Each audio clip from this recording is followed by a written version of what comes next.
সবাইকে জানাই শুভ নীল ষষ্ঠী। আর সকাল সকাল আমি স্নান দান করে বাড়ির ঠাকুরের পুজো দিয়ে নিলাম, কারণ মন্দিরে ঠাকুরের মাথায় যাবো জল ঢালতে। দেখো আমি রেডি হয়ে গেছি, আর দিদি তখনও পিছনে বসে গল্প করে যাচ্ছে।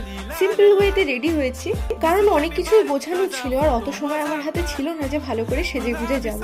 যাই হোক, ফুল বেলপাতা নিয়ে দিদি আর আমি রেডি হয়ে গেছি মন্দিরে যাবো বলে। আর আমাদের বাড়ি থেকে কিন্তু 5 মিনিট দূরত্বে পড়ে এই মন্দিরটা। এটা কিন্তু ত্রিমূর্তি মন্দির, মানে এক মন্দিরে 3টে ঠাকুর আছে।